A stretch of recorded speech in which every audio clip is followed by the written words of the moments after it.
Olá, meu nome é Victoria Laguna e iremos iniciar a apresentação do nosso projeto de TCC de Educação Física Licenciatura. O tema do nosso projeto é a relação entre o desenvolvimento motor e o desenvolvimento acadêmico, a psicomotricidade. O objetivo geral seria conhecer essa relação entre o desenvolvimento psicomotor e o desenvolvimento acadêmico em crianças, já que evidências científicas têm mostrado essa relação entre ambas as áreas. E temos como objetivos específicos conhecer a opinião de diversos autores em cima desse papel da psicomotricidade ligado ao desenvolvimento acadêmico, compreender esses elementos então da psicomotricidade, então descrever pesquisar evidências científicas sobre esta relação. E agora iremos partir para a revisão literária.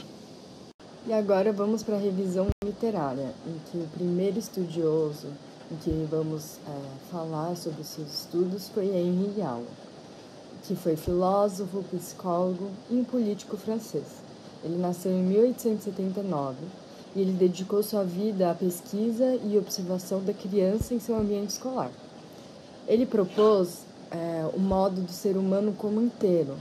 Então, não só a parte cognitiva, mas seus estudos também levam em questão a parte da afetividade e da motricidade.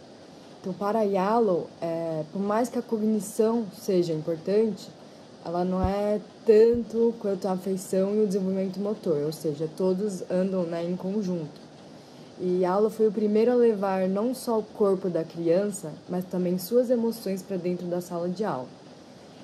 Ele fundamentou suas ideias nos elementos básicos que ele chamava, que seria a afetividade, o movimento, a inteligência e a formação do eu como pessoa.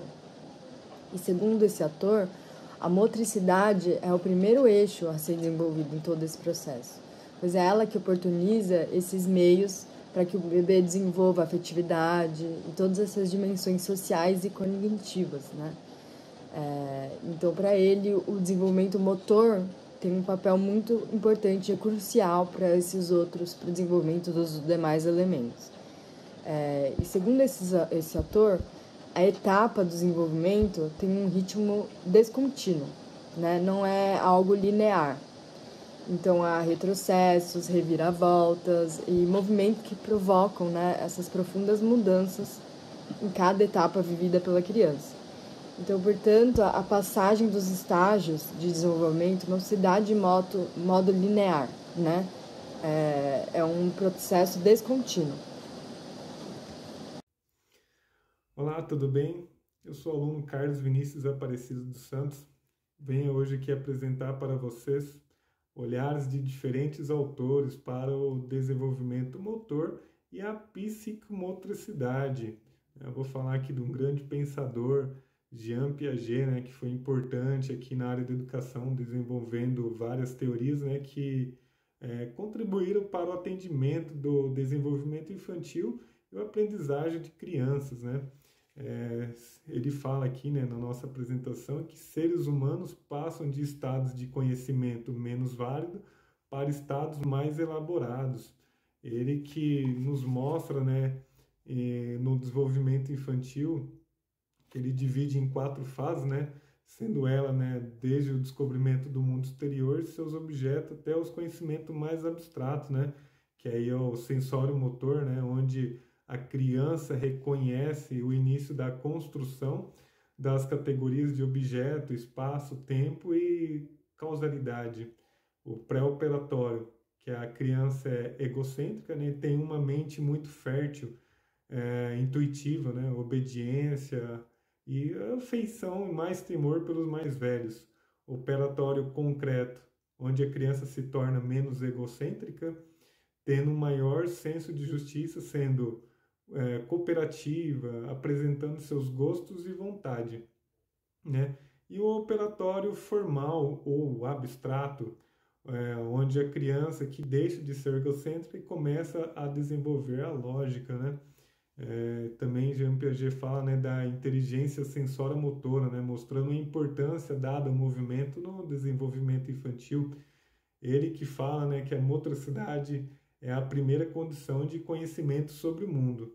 E a ação em relação ao ambiente e os objetos é a base de todo o progresso cognitivo seguinte, né? O exemplo, né, é o nascimento de uma criança até os seus 2 anos de idade, onde as crianças se desenvolvem, né, um mundo inteligente de explorar o mundo através de suas ações corporais, né? Esse é o meu agradecimento aqui pela oportunidade, né, de estar apresentando Jean Piaget. Siga aí com o próximo slide. Até mais. Levi Vygotsky, né, que foi um psicólogo que realizou diversas pesquisas na área do desenvolvimento, né, da aprendizagem, do papel preponderante, né, das relações sociais nesse processo, que originou uma corrente, né, de pensamento denominado socioconstrutivismo. Ele fala aqui do desenvolvimento socialmente construído. Isso ele quer nos dizer aqui, né, que o desenvolvimento não é apenas um processo linear, mas sim previsível e universal, mas baseado na relação dialética da criança com o meio social, aonde o desenvolvimento da criança surge da junção de duas linhas, né, de desenvolvimento, que é o desenvolvimento dos processos elementares e o desenvolvimento das funções psicológicas superiores. Ele fala que também motricidade se desenvolve a partir da necessidade de se comunicar com o mundo social. Isso que ele não quer, que ele quer dizer com isso? Que a criança realiza seu primeiro contato, né, com o corpo, trazendo, né, para ela assim, um significado para os adultos próximos a ela. E esses gestos, né, criam, né, para a criança um sentido de movimento que representa, né, o germe da constituição simbólica da realidade.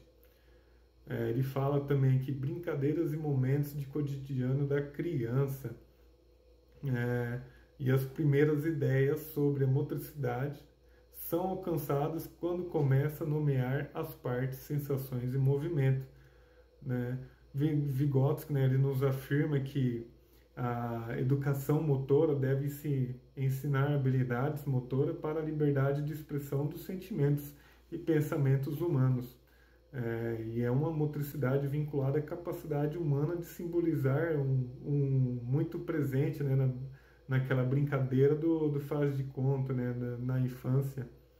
E a brincadeira, né, que ele fala ali, ela define, né, essencialmente ali pela criança como uma imaginação que abre a zona, né, do desenvolvimento proximal, porque é nesse momento que a criança absorve os elementos despercebidos, né, do real, aonde aprende a operar em uma esfera cognitiva e não apenas em função da percepção imediata. Eu agradeço aqui desde já a oportunidade, né, de estar apresentando aqui Levi Vygotsky. E siga aí o próximo passo aí, o nosso slide. Até mais. Obrigado. Olá, me chamo Gustavo Santos Dantas de Oliveira e eu vou falar sobre os eixos e os elementos da psicomotricidade. Eles são compostos por vários eixos, né, como esquema corporal, equilíbrio, lateralidade, ritmo, organização espaço-temporal, motricidade fina, tônus e coordenação global ou motricidade ampla. O esquema corporal é a noção do corpo como ele mesmo e a relação ao meio em que está inserido. É indispensável para a formação da personalidade de uma criança. A forma como ela vê seu corpo e como ela se relaciona. Além disso, a formação desse elemento é desenvolvida com o tempo pela própria criança através de uma gradual construção mental. O esquema corporal vem de experiências, né, que temos com o nosso corpo e as sensações que experimentamos. Já o equilíbrio se dá pela habilidade da criança em manter o controle do corpo, utilizando-se um dos dois lados simultaneamente, um lado de cada vez ou ambos alternadamente. De acordo com a altura das atividades que envolvem equilíbrio, são relacionadas muitas vezes ao meio de segurança da criança. Por isso é importante olhar durante a prática de uma atividade que envolva equilíbrio, porque para que haja equilíbrio é necessário que haja desequilíbrio anterior. É fundamental que o professor consiga moderar essas capacidades da criança de resolver os mesmos, criando primeiro uma afinidade e depois ajudando a transformar os desequilíbrios em equilíbrio, a partir das experiências vivenciadas. Lateralidade, né? É a dominância de um lado de um corpo pelo outro. A criança desenvolve isso de acordo com suas vivências e do que acha mais cômodo para ela. A lateralidade é desenvolvida, através de sensores motores. Por isso, é de extrema importância que a criança desenvolva, primeiramente, durante as atividades e a intensidade do trabalho, dois lados do corpo, para posteriormente aprender o conceito de direita e esquerda. A dominância lateral está ligada a fatores genéticos e influências de hábitos sociais e se desenvolve e se define durante o crescimento da criança. Essa definição ocorre por volta de 2 anos de vida de criança. Já a noção de direita e esquerda vem após uma noção de frente para trás por volta de faixa etária, 6 anos de idade, de acordo com o autor, O ritmo é possível perceber que bebês de 2, 3 anos, algumas ações como bater palmas realizadas de maneira própria, sendo assim o ritmo individual. Cada um executa da própria maneira, como elas, pelas percepções internas, como batimentos cardíacos e respiração. Mesmo sendo espontâneo, é necessário que o ritmo, ao decorrer do desenvolvimento da criança, seja organizado aos poucos, através de uma exploração da mesma e de suas experiências. Motricidade fina. A motricidade fina trabalha com grupos musculares que auxiliam na realização de atividades mais refinadas e que necessitam de mais precisão. Esses gestos que ajudam a formação da gráfica, mas apesar disso, ele deve começar a desenvolver com as atividades mais simples, que não exigem tanta precisão como arremessar e pegar. E isso irá auxiliar a tonicidade da musculatura, que futuramente realizará os movimentos mais precisos. O tônus, chamado de tônus muscular, esse é o eixo que dá o suporte para qualquer movimento do corpo, sendo o eixo gerado por duas funções principais, a tônica e a de motilidade.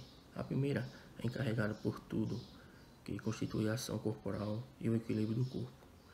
Já a segunda é responsável pelo movimento, relação do mundo com o corpo, trazendo para a criança o conhecimento. Ambas estão associadas de uma vez à função da motilidade. Só é efetiva se a função tônica possibilitar, sendo então interprecedente. É isso.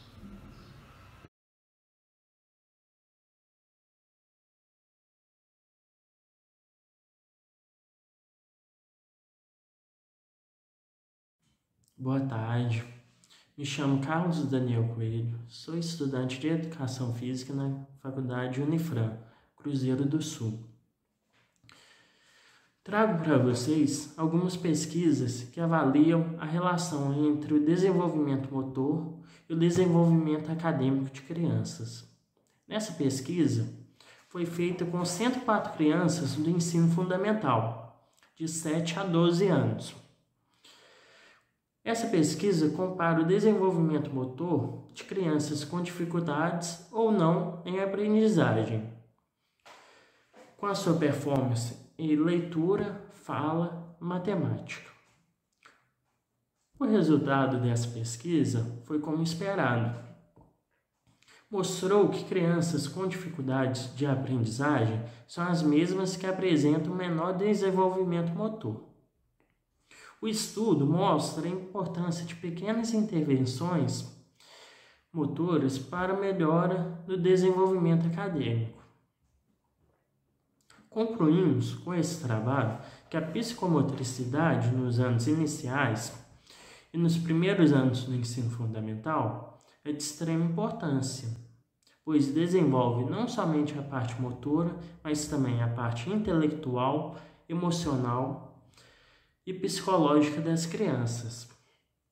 A partir dos conceitos estabelecidos, entendemos a respeito de cada eixo da psicomotricidade, pontuando como cada um deles ajuda no desenvolvimento motor. Por fim, de acordo com os artigos e pesquisas tragas nesse projeto, foi possível observar em evidências a relação entre o desenvolvimento psicomotor e o desenvolvimento acadêmico das crianças. Temos aqui as referências que foram utilizadas para concluir o projeto. Agradecemos a todos pela participação e agradecemos a todos os tutores que nos ajudaram a chegar aqui. Muito obrigado.